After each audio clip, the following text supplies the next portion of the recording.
actually, there was a whole big doodah about the title of the book because they wanted to call it something much more banal. And I just, I got together with a bunch of friends of mine. I said, we've got to find a fun title.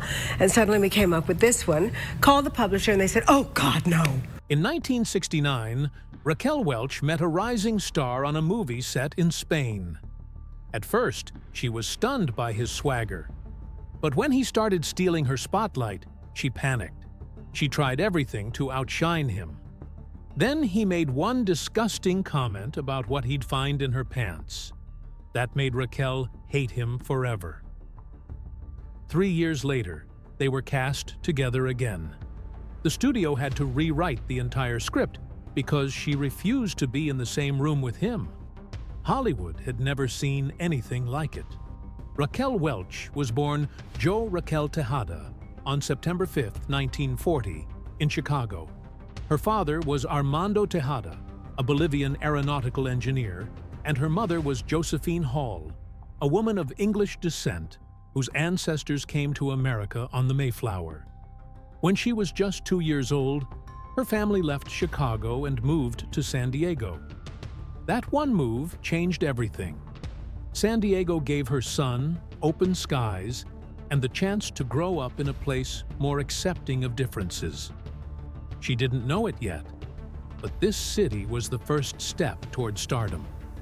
The ocean, the diversity, the nearness to Hollywood, it all shaped her. The girl who once stood out for being different would soon become a symbol of American beauty. But behind that calm move, things at home were slowly falling apart. Her parents' marriage was rocky. As she entered high school, the tension grew worse. Her parents fought more often. And then, just like that, they divorced. For Raquel, it was more than just a split. It was a signal. Love wasn't stable. Family wasn't safe. That pain would echo through the rest of her life. She would go on to marry 4 times, but none would last. Even in Hollywood, where chaos is normal, her personal life stood out for its deep unrest. Still, she kept pushing forward. As a child, she trained in ballet for 10 straight years. She dreamed of being on the big stage, not in front of cameras, but under theater lights, dancing. But when she turned 17, she was told something that shattered her. Ballet companies said her body wasn't right for professional dancing. They didn't care about her talent or her discipline, just her shape.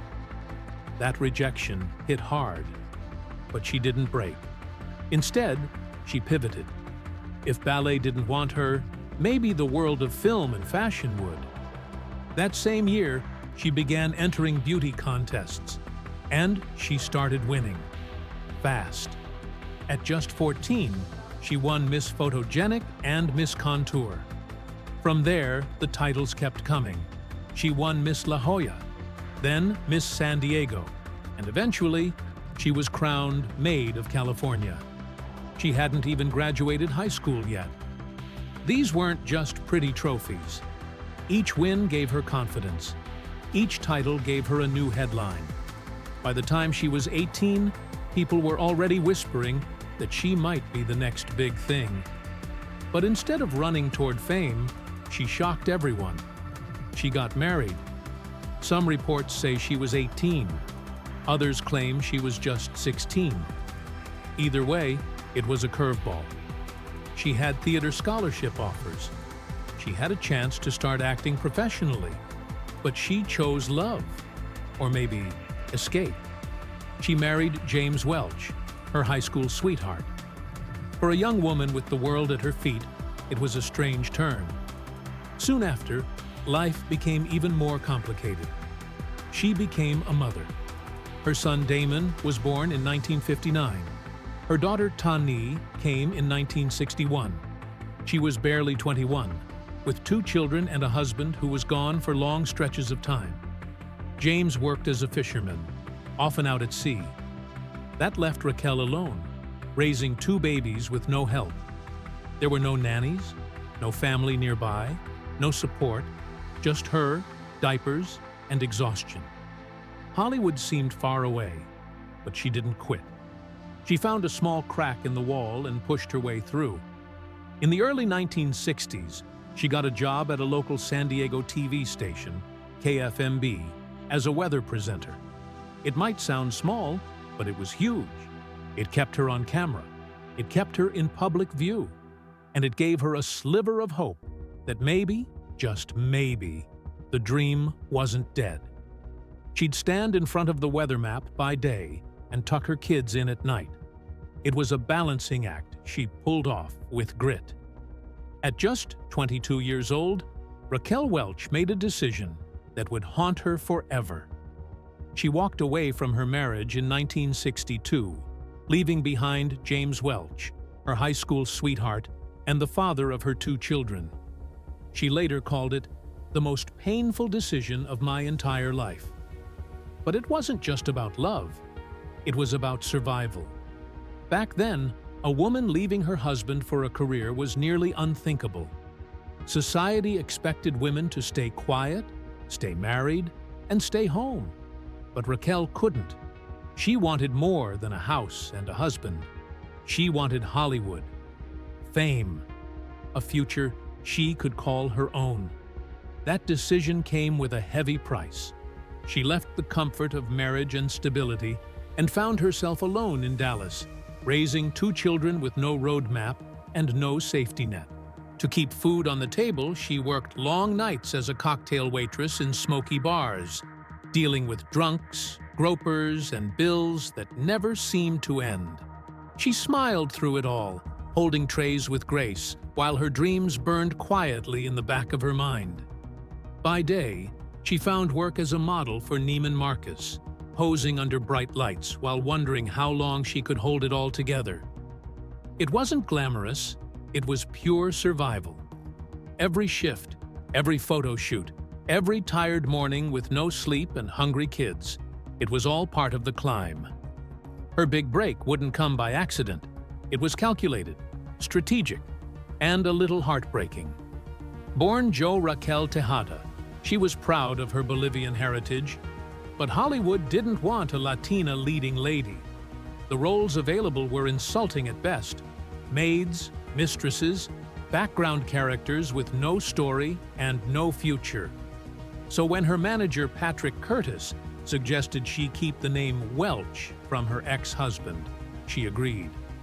It didn't sound Latina. It sounded safe. White enough for casting directors to give her a second look.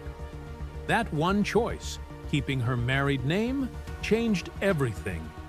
It opened doors. It got her auditions. And eventually, it gave her a shot at something bigger than her name. But the road to stardom wasn't smooth. In Los Angeles, she faced brutal rejection after brutal rejection. Casting directors praised her looks, then turned her away. She auditioned for the role of Mary Ann on Gilligan's Island, hoping for something steady and national exposure. The role went to Dawn Wells, and Raquel went back to scraping by. Instead of headlines, she got crumbs, small roles, background parts, and disappointment after disappointment. The message was clear. She was beautiful, but not what they were looking for. Every rejection chipped away at her confidence. She questioned everything: her talent, her choice to leave her marriage, and whether the dream was even real. Then, in 1965, everything almost changed overnight. Raquel was this close to landing the role of a Bond girl in Thunderball. She had the look. She had the screen test. She was practically locked in. The chance to stand beside Sean Connery in a global blockbuster would have made her an international icon in one weekend. But just as the papers were about to be signed, 20th Century Fox made a bold move. They offered her the lead in Fantastic Voyage. It was a risk. Instead of playing the sexy sidekick, she'd be front and center in a sci-fi thriller, a genre film that could flop or fly. She played Cora Peterson, a scientist shrunk down with a team to perform surgery from inside the human body. The idea was wild. The effects were cutting edge. But it was Raquel's screen presence that lit up the film. It made over $12 million in the US, a huge success at the time. That one performance turned her from just another pretty face into someone the studios couldn't ignore. Hollywood had a new star, and she hadn't even started speaking loudly yet. But what truly made her a legend came later that same year, in 1,000,000 years BC. This was the film that exploded her into pop culture. She had just 3 lines of dialogue, but it didn't matter. The audience wasn't listening. They were watching. The film pulled in over $5 million in the US alone, a huge success for a prehistoric adventure. Her screen presence was so powerful that she didn't need words. The image of her in a primitive doe-skin bikini became something bigger than the movie itself. That outfit, designed by Carl Toms, was soft, skimpy, and unforgettable. It sold millions of posters. Her photo in that bikini was everywhere. Bedrooms, dorms, magazines, garage walls. It turned her into an international sex symbol almost overnight. But what shocked Hollywood even more was how that one image challenged everything they thought they knew about female stars. Until then, the ideal woman in movies had been blonde. Think Marilyn Monroe or Jane Mansfield. Welch was different. Dark hair, striking features, and an unapologetic presence. She didn't fit the mold, and that's exactly why she became the new mold. Her rise signaled the end of the blonde bombshell era. Suddenly, producers were looking for something else, something bolder, something more exotic. Welch's look and confidence forced the industry to rethink beauty standards. She wasn't chasing what Hollywood wanted. She was changing what Hollywood wanted. Even her name became a battle. Studio executives at Fox once asked her to change it to Debbie. They thought Raquel sounded too ethnic, too hard to pronounce. She flat out refused. She wasn't about to erase her Mexican-American roots for anyone's comfort. In a time when actors were pressured to adopt more American-sounding names, her decision stood out. And it worked. Raquel became iconic. Her name, her look, her brand, all of it was hers, not a product of a studio rebranding machine. Just a few years later, she made history again. In 1969, she starred in 100 Rifles alongside Jim Brown. It featured something never seen before in a mainstream Hollywood film, an interracial love scene. Just 2 years earlier, interracial marriage was still illegal in parts of the US. Their scene wasn't just provocative, it was historic. It pushed boundaries and sparked conversations. But behind the scenes, things weren't so romantic. Welch and Brown didn't get along during filming. Jim Brown said he kept his distance because he didn't want to give off the wrong impression. He even went through her husband to communicate with her. Welch, on her end, felt uncomfortable with his energy and found his behavior overly aggressive. Tensions were so bad that Reynolds, who was also in the film, said he spent the entire shoot playing referee. The Spanish desert heat didn't help either. It reached 110 degrees during filming. The two stars clashed constantly, yet somehow created a moment on screen that changed cinema forever. Oddly enough, despite all that tension, some reports later claimed they dated briefly after the film wrapped. Throughout the late 1960s, Welch made bold career moves. After becoming a household name for her looks, she worked hard to prove she had range. In 1967's Bedazzled, she took on comedy in Bandolero. The next year, she held her own alongside James Stewart and Dean Martin. That role was crucial. She wasn't just the pretty woman anymore. She handled action scenes and gave a performance with grit, which directly helped her land the female lead in 100 Rifles. Even as she turned down nude scenes, including during a steamy shower sequence in 100 Rifles, she refused to let producers turn her into a cliché. She wanted respect, not just fame. In 1974, that respect finally came.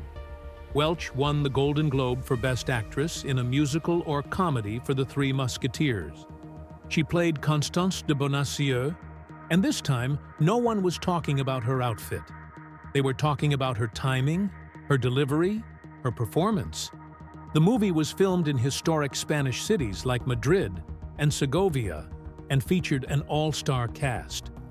Welch wasn't just holding her own anymore, she was leading the way. Sword fights, slapstick, and elegance, she delivered it all. She even returned for the sequel, The Four Musketeers, the following year. Meanwhile, Raquel Welch's second marriage was nothing short of chaos disguised as a career move. She married Patrick Curtis on Valentine's Day in 1967. It looked like a fairy tale, but behind the scenes, it was manipulation, control, and explosive jealousy. Curtis wasn't just her husband, he was also the man managing her every move. He'd known Hollywood since birth, literally. He was the baby in Gone with the Wind and the nephew of director Billy Wilder. In 1965, he produced A Swingin' Summer, launching Welch's film and music career. But as he pushed her forward, he kept her under his thumb. He produced her movies, arranged her TV specials, and steered her image like a puppet master. At first, it worked. She became a global star. But Curtis's control turned toxic. During the filming of 100 Rifles in Spain, rumors flew that Welch had an affair with Spanish actor Sancho Gracia. Curtis allegedly chased him through their hotel with a gun. Then came a shocking tabloid claim. Curtis said Welch had an abortion during their marriage. The line between love and business had vanished. On January 6, 1972, the marriage collapsed. Welch said she felt manipulated and unhappy. Curtis died in 2022 at 83, less than a year before Welch herself passed. Her next marriage lasted longer, but it ended in heartbreak just the same. In 1977, Welch met French producer André Weinfeld in Paris. The chemistry hit instantly. He left everything behind to be with her in Hollywood. They married on July 5, 1980, in Cabo San Lucas. Weinfeld was all in. He produced her TV special From Raquel with Love, organized her Vegas shows, and even helped launch her fitness empire. He directed her yoga videos, photographed her book, and co-produced her Broadway show. But love and ambition clashed. In 1983, while on holiday in Moustique, Welch suffered a miscarriage. She was 3 months pregnant. It broke something in them. The grief was too much. They hung on for a few more years, but by August 1990, it was over. Weinfeld later called himself a champion for lasting 10 years, the longest of all her husbands. But even he couldn't compete with her career. That dream of building a life together crumbled under the weight of her ambition. Welch tried one last time. Her fourth husband was Richard Palmer, a Bronx-born pizza king who built a small empire with restaurants in Beverly Hills, Encino, and Orange County. He'd started as a server in New York, then expanded west. They met in 1996 at a party. Palmer was smitten. He even left his fiancée, actress Kathy Moriarty, to be with Welch. They married on July 17, 1999, at her Beverly Hills home. Palmer bragged in interviews about the perks: front row seats at boxing matches, instant celebrity access. It seemed fun until the pattern repeated. Once again, Welch's fame overshadowed the relationship. In August 2003, they separated. They said it was amicable. By 2004, the divorce was finalized. Palmer couldn't handle what came with loving a legend, and Welch, once again, had chosen independence over domesticity. But she was never in denial about it. In later interviews, Welch spoke openly, almost painfully, about why her marriages failed. In 2015, she told Piers Morgan, "I never did get it right." A lot of men don't like that I'm the one getting all the attention." She said they loved the idea of being with her, but not the reality. They wanted Raquel Welch, not the star. She admitted, "I had real feelings for all of them. At the time, I thought it was love, but it wasn't in the cards." Her self-awareness was brutal. She told Ella, "I'm too set in my ways. I like what I do. I don't have to have a man." In 2011, she said she would never remarry, and she kept that promise until her death in 2023. She wasn't bitter, just honest. She loved men. She just couldn't be the kind of woman they needed her to be. But the real tragedy didn't lie in those 4 divorces. It lay in her role as a mother. Welch had 2 children, Damon, born in 1959, and Tani, born in 1961.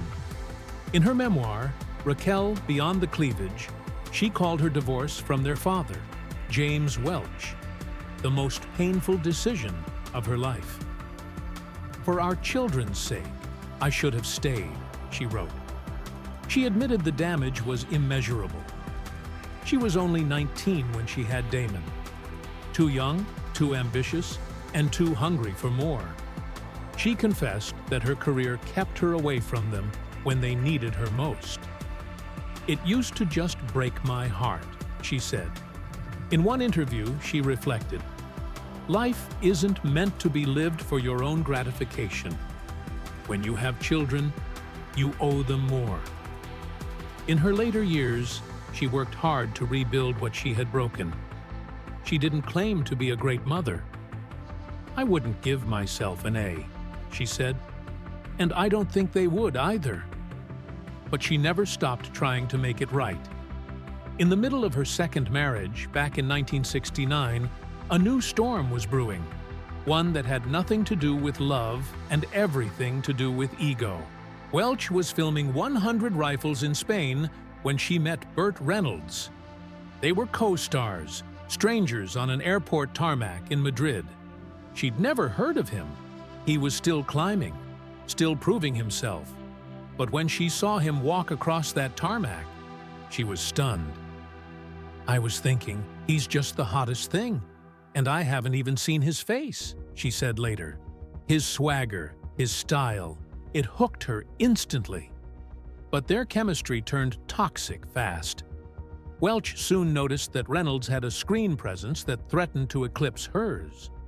Desperate to stay center stage, she made a wild decision. She stopped wearing a bra for certain scenes. It wasn't an accident. It wasn't direction. It was strategy. She was trying to outshine him with sex appeal. Hollywood had taught her that being the bombshell was her greatest weapon, and she was ready to use it. Then came the comment that changed everything. Welch once asked Reynolds why he hadn't made a move on her.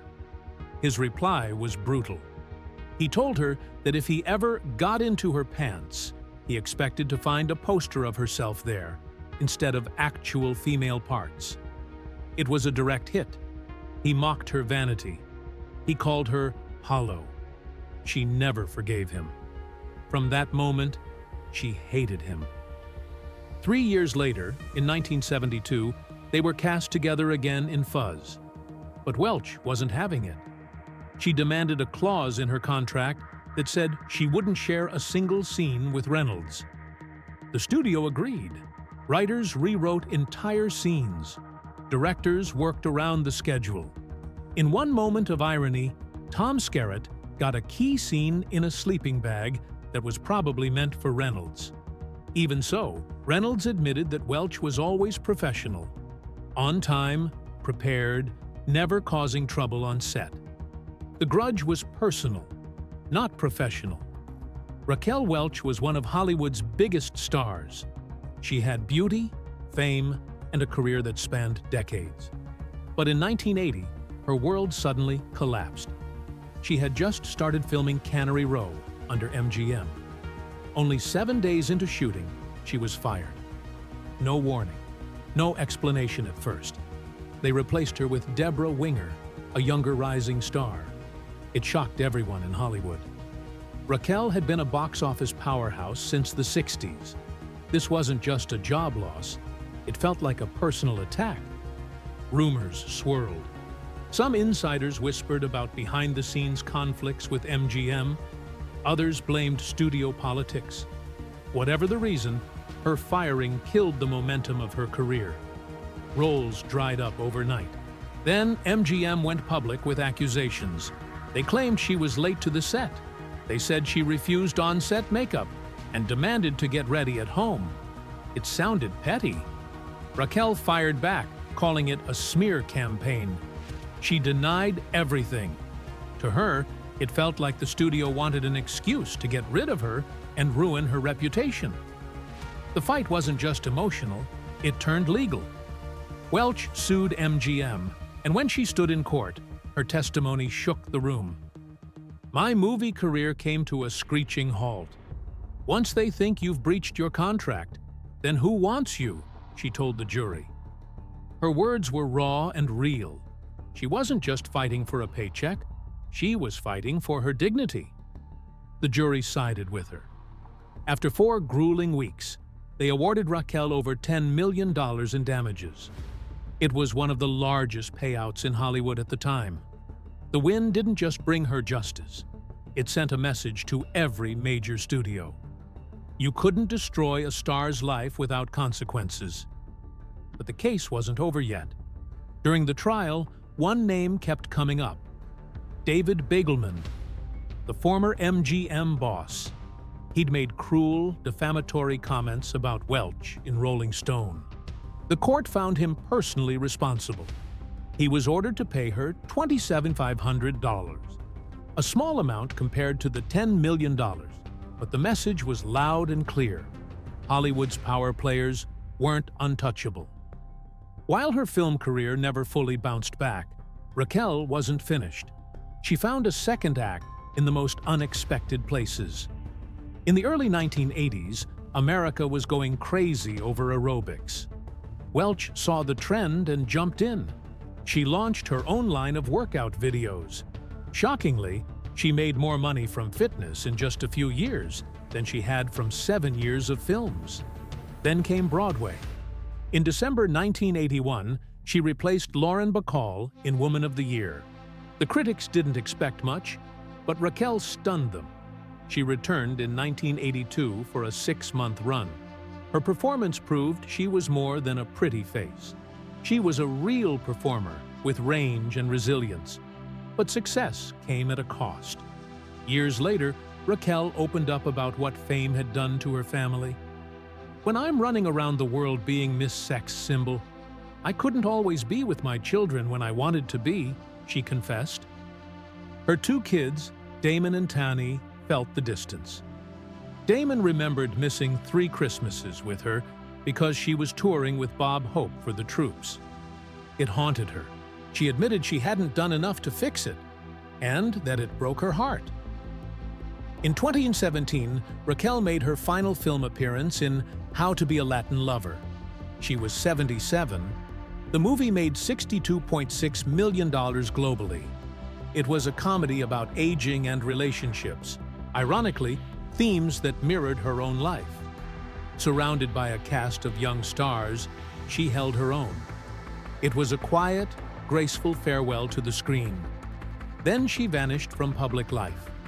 In July 2022, she was photographed at a nail salon. She looked in pain, but no one knew why. In February 2023, she died at home in Los Angeles. She was 82. Her family said it was a brief illness, but the truth came later. Her death certificate revealed she had been battling Alzheimer's disease. She had kept it a secret from the public. Even in her final chapter, Raquel stayed private, determined to control her story until the very end. She was cremated 6 days after her death. Her son, Damon, said she died without pain. That gave some comfort to her fans, but it also raised a bigger reflection. What kind of life had this iconic woman really lived? In over 50 years, Raquel Welch starred in more than 30 films and 50 television episodes. She had been more than a sex symbol. She was a fighter, a mother, an entrepreneur, and a survivor. Her impact reached beyond cinema. She broke through stereotypes, redefined beauty standards, and inspired generations of women to reinvent themselves.